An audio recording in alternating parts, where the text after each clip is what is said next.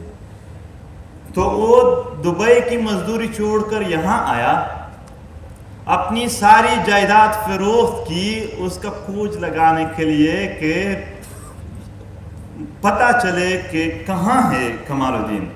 جب 2016-17 میں IDPs واپس اپنے علاقے جا رہے تھے, شیرین خان نہیں گئے اپنے علاقے. اس نے کہا ہمارے علاقے میں نیٹ ورک نہیں ہے, 21ویں صدی ہے. آج بھی میں 2-3 مہینے جب ایکٹیویزم میں بزی ہوتا ہوں, اپنے گھر کے ساتھ رابطہ کرنے کے لیے لینڈ لائن کی سسٹم تک نہیں ہے. تو انہوں نے کہا, شیرین خان نے, کہ اگر میں وہاں چلا جاؤں تو ایسا نہ ہو کمال الدین رہا ہو جائے اور مجھے کھال آ جائے اور میں یہ مس کر دوں. تو اس وجہ سے وہ اپنے گاؤں نہیں جا رہے تھے.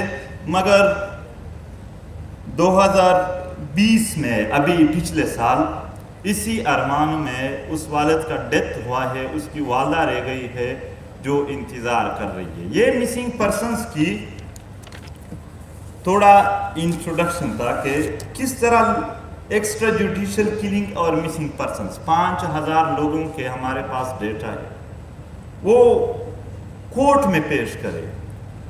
میں نے فیس بک پہ بھی وہ پکچر ڈالی تھی. ایک اخبار میں ایک خبر تھی کہ کتا گم ہو گیا ہے, اگر کسی کو ملا تو اتنا انعام ملے گا. 5,000 لوگ لاپتہ ہے, اس کا کوئی خبر اس اخبار میں نہیں آئے گا, مگر اس کتے کی خبر آئی تھی. آپ لوگوں نے دیکھا ہوگا کہ کرنٹ لگنے سے گدھا ہلاک ہو گیا, مگر وہاں پر ہمارے انتہائی انٹلیکچول طبقہ وہ روزانہ کے بنیاد پر ٹارگٹ کلنگ میں شہید ہو رہا ہے. کوئی خبر نہیں آئے گی. ایک دن تو یہ خبر بھی سارے چینلز پر چل رہا تھا کہ عارف علوی نے ٹک ٹاک جوائن کیا. وہاں انسانوں کا خون بہ رہا ہے، وہاں پر مائیں پورا دن رو کر اپنی ہی چادر سے اپنا سر درد کی وجہ سے باندھ لیتے ہیں، اس کا کوئی مسئلہ نہیں ہے۔ جنرل کیانی نے آسٹریلیا میں جزیرے لیے، اس کو پتہ نہیں ہے کہ پشتون کا ایک علاقہ ہے جس کی مکمل زندگی ہم نے تباہ و برباد کر دی ہے۔ اور رویہ کیا ہے؟ رویہ یہ ہے کہ کلبھوشن یادو کے لیے اسپیشل بیل بنائیں گے ان کے حقوق دینے کے لیے، ان کے ساتھ کال بھی الاؤڈ ہے، پر بلوچ اور پشتون جو مسنگ ہے اس کو کچھ الاؤڈ نہیں ہے، اس کو کوئی اس طرح کی فیسیلیٹی نہیں ہے۔ علی وزیر کا قانونی حق پروڈکشن آرڈر کے لیے وہی اسمبلی کام نہیں کر رہے، اسی اسمبلی کا وہ ممبر ہے۔ اور انصاف دور کی بات ہے، انصاف دور کی بات ہے، انصاف مانگنے کے لیے بھی وہ ہمیں نہیں چھوڑتے ہیں۔ انصاف مانگنے کی جرم میں بھی ہم پر کون سے دفعات لاگو ہوتے ہیں آپ کو پتہ ہے؟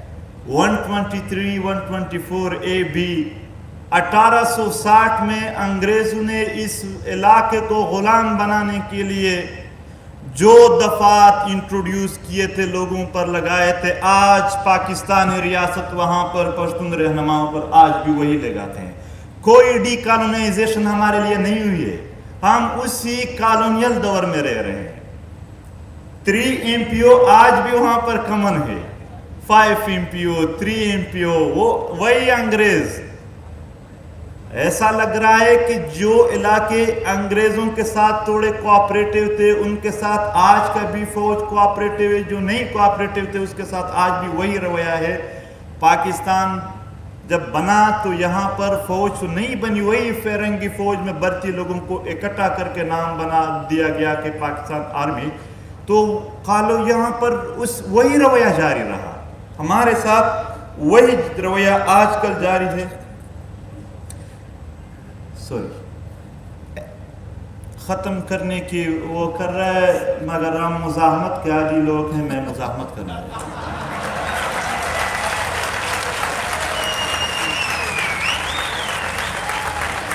Action in aid of civil power یہاں ذکر کیا گیا، کسی نے پڑھا ہے؟ اس میں ایک سیکیورٹی اہلکار کو مکمل اجازت ہے کہ کسی کو پکڑو، اریسٹ کرو، قتل کرو، گھر میں اسمار کرو، آپ سے کوئی نہیں پوچھے گا۔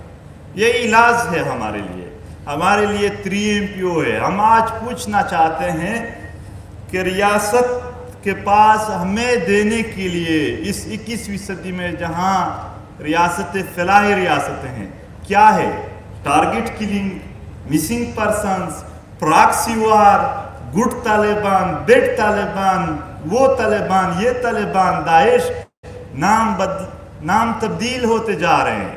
ابھی بات ہو رہی تھی کہ TTP کے ساتھ ایگریمنٹ کیا جا رہا ہے، ایگریمنٹ میں 1 مہینے کی سیز فائر کا اعلان پورا نہیں کیا گیا تھا کہ باجوڑ میں واقعہ ہوا اور بات آئی کہ داعش نے قبول کی۔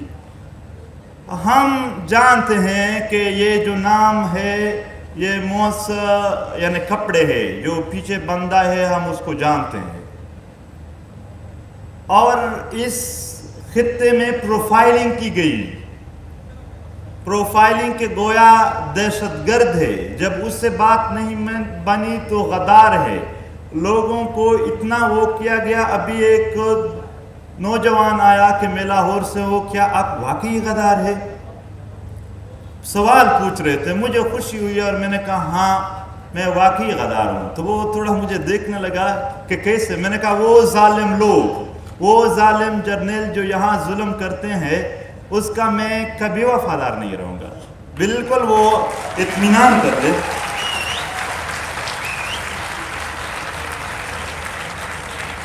کافی سارے مسائل ہیں یہاں پر، اگر میں سارے مسائل چھیڑ دوں تو شاید ٹائم گھنٹوں میں بھی وہ کور نہیں ہو جائیں گے۔ آسما جہانگیر پروگرام اور ان کے سارے منتظمین کا شکریہ کہ انہوں نے ایک اچھا پروگرام بنایا، اور ہم جیسے ریچٹ آف دی ارتھ پیپل کو بھی موقع دیا کہ یہاں پر اظہار کرے اور tribute to all of you. کافی خوشی ہوئی سچ میں. یہاں پر ہم نے پہلی بار اس ملک میں تھوڑی اپنی ریپریزنٹیشن دیکھی. جو بھی اسپیکر آتا تھا وہ ریپریزنٹیشن کرتا تھا. بہت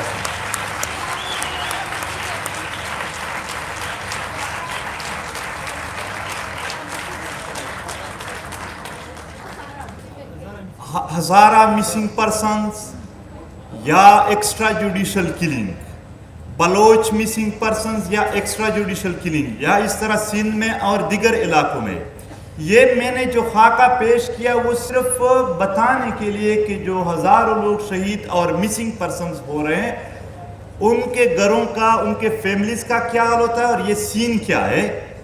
یہ سب کی ریپریزنٹیشن ہے. یہ یہاں پر صرف ایک علاقے کی نہیں, اس خطے میں مظلوم اقوام کی ریپریزنٹیشن ہے. اور جب بھی ضرورت پڑی ہم سارے مظلوموں کے ساتھ ہوں گے. بہت بہت شکریہ.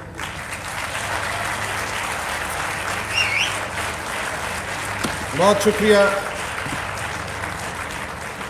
منظور پشتین, آپ کی مزاحمت خوش آمدید. اب میں دعوت دوں گا ہمارے ملک کے صف اول کے دانشور, ہماری سیاست, خیبر پختونخوا کی سیاست, پاکستان کی سیاست سے 5 دہائیوں سے منسلک جناب افراسیاب خٹک کو. اور میری گزارش یہ ہوگی خٹک صاحب سے کہ جو باتیں ہم نے سنی بابا جان سے, بلیجو صاحب سے, منظور پشتین سے, یہ مسئلہ کیا ہے, اس ملک میں کیا ہو رہا ہے, کیا وجہ ہے کہ وہ گلگت بلتستان ہو, وہ خیبر پختونخوا ہو, وہ سندھ ہو, جو شکایات ہم سن رہے ہیں اس ریاست کے کا وہ کیا وہ کانٹرڈکشن ہے, کیا وہ خوف ہے, کیا وہ خطرہ ہے جس کی وجہ سے اس بربریت کا سامنا اتنے لاکھوں کروڑوں لوگوں کو کرنا پڑ رہا ہے. شکریہ.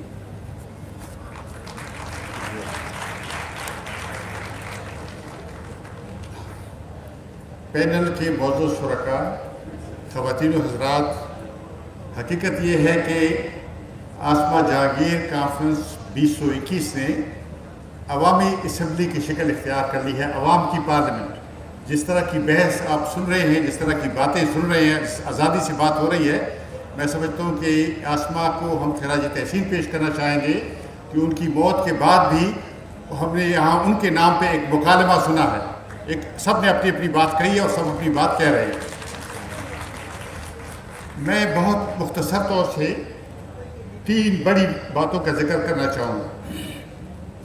پہلی بات یہ ہے کہ کہا گیا ہے کہ چھوٹے صوبوں کے مسائل, چھوٹے صوبوں کا درد, چھوٹے صوبوں کی تکلیف. لیکن گزارش یہ ہے کہ جو تکلیف ہے اس کا تعلق چھوٹے بڑے ہونے سے نہیں ہے.